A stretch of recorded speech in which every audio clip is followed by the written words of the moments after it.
Hello friends, welcome back to the channel. আশা করি তোমরা সবাই খুব খুব ভালো আছো। আমরাও খুব খুব ভালো আছি। তো আজকে যাচ্ছি একটু দিদি বাড়ি, আর সামনেই ভাইয়ের বিয়ে। তো হাজবেন্ডকে বললাম যে যাই না একটু ঘুরে আসি, একটু গল্প করে আসি বোনেদের সঙ্গে। তাই বেরিয়ে পড়লাম দিদি বাড়ির উদ্দেশ্যে। তো প্রত্যেকবারের মতো এবারেও দিদি নিতে এসেছিল। তো বাপের বাড়ি যাওয়া যেদিন থাকে না সেদিন মানে সে যেখানে কোনো আনন্দ জায়গায় যাও তুমি, তো দেখবে রোদ ঝড় জল বৃষ্টি কোনো কিছুই মানে তোয়াক্কা করতে ইচ্ছা করে না। তো এই জন্যই বলে যে আমাদের শুরু এবং শেষ পরিবারের সাথেই হয়ে থাকে। পরিবার উত্তরাধিকারের উপর নির্ভর করে না, বরং ভালোবাসার উপর নির্ভর করে। তো বিপদের দিনে দেখবে এক এবং একমাত্র পরিবারই আমাদের রক্ষা করবে। ভালোবাসা আর পরিবার এই দুটোই জীবনের সবচেয়ে গুরুত্বপূর্ণ বিষয়। পরিবার আমাদের জীবনে অনেকটা কম্পাসের মতো কাজ করে। আমরা দিক গুলিয়ে ফেললে আমাদেরকে পথ দেখায়। তো অনেক কথা বলে ফেললাম, আর দেখো দিদি বাড়ি চলেও এসেছি। আর এসে আমি আমার গপুকে দিদির গপুর পাশে রেখে দিয়েছি। আর আমার মেয়ে তো সেই আমার দিদির মেয়ের একটা জামা পরেছে, তো সেই অনেকটাই বড়, ওর বায়না, ও এখন ওটা পরবে। রকি ওই দেখ ভয় পেয়েছে কেন, ভয় পাচ্ছে কেন? বলে বাবালে রকি, তুমি রকি অন্ধকার এই যেদিকে আসো, এদিকে আসো, ভয় পেয়ে গেছে। আসো আসো আসো, এই যে মেরুন যাও দেখো, এই রকি হাত তুলো না, হাত তুলো না, হাত দিও না, হট করে বেরিয়ে আসবে। ওই তো দেখো, বলো বলো বলো কেমন আছো, ভালো আছো? ওই যে রকি,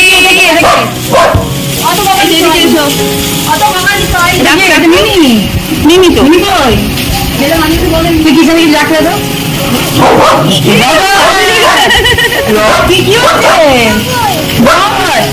কি হয়েছে?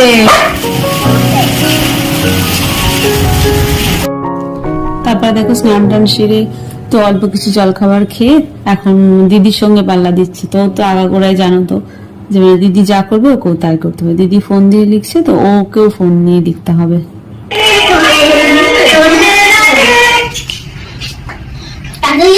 এটা কি এসছে বাবি? চলো এখানে আসো। এটা কি এসছে বাবি? দাদাকে দাদাকে হাই বলে দাও, দাদাকে আদর করে দাও, দাদাকে হাত আদর করে দাও, দাদাকে আদর করে দাও। ওরে বাপরে, চলে বাবা ঘরে চলে গেল। হ্যাঁ বানিয়ে দিয়েছে, চিরা তোমাকে বানিয়ে দেবে। চলো ঘরে চলো, দাদা চলে গেল, দাদি চলো।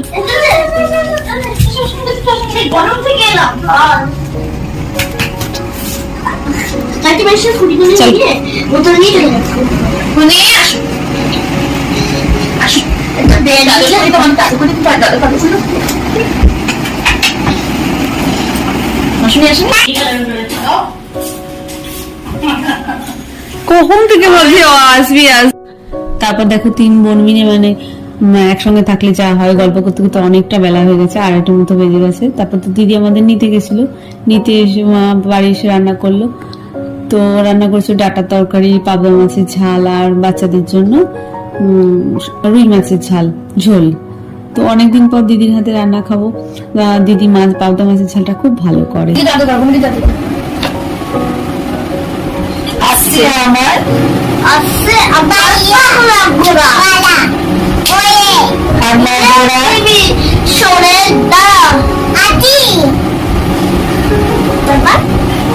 আমার পাগলা ঘোড়া খেপেছে, পাগলা ঘোড়া খেপেছে, পাগলা ঘোড়া খেপেছে, চুলে মেরেছে, লেম খাইতে অনলাইন ভেরি গুড, লেম খাইতে বিস্কুট। ক্ল্যাপ কর দিলে। কি হচ্ছে এখানে? পড়তে বসেছো? কি হচ্ছে? হ্যাঁ বলো একটু। বাবা এত পড়া, তিনজন মিলে। দিদিকে পড়তে দাও, দিদির পরীক্ষা। তোমরা তো খেলা করছো। তাই মেহুল ও দাদা যা করবে বোনও তাই করবে। তো দিদিকে পড়তে দাও, তোমরা ওই ঘরে চলো, দিদি পড়ে নি, ওই ঘরেই চলো।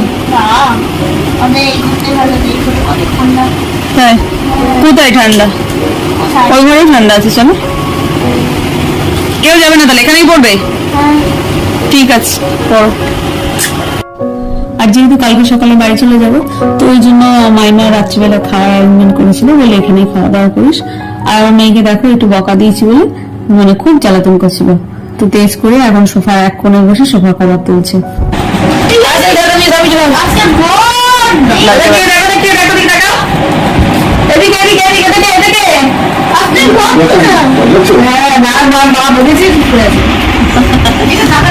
দাদা গিঞ্জি ছেড়ে দাও।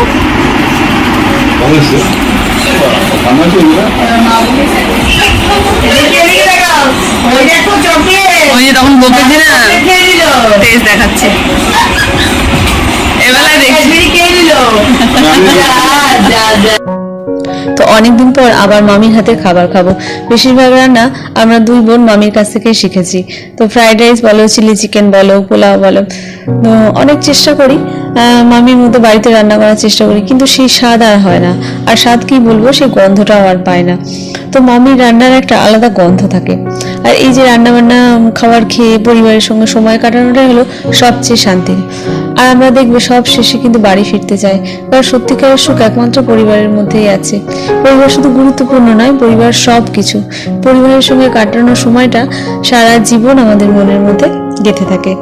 আর এই যে দেখতে পাচ্ছ আমাদের মামার বাড়ির একটা কিউট মেম্বার, খুব সুইট, মানে দেখলেই এত মানে চটকাতে ইচ্ছা করে। তো চলো বন্ধু, ভিডিওটা এখানেই শেষ করছি। তোমরা ভালো থেকো, সুস্থ থেকো, সাবধানে থেকো। আর যে যেখান থেকে ভিডিওটা দেখছো তাদেরকে অসংখ্য ধন্যবাদ। আর ভিডিওটা ভালো লাগলে লাইক এন্ড সাবস্ক্রাইব, আর হ্যাঁ কমেন্ট করতে ভুলো না যেন। টাটা।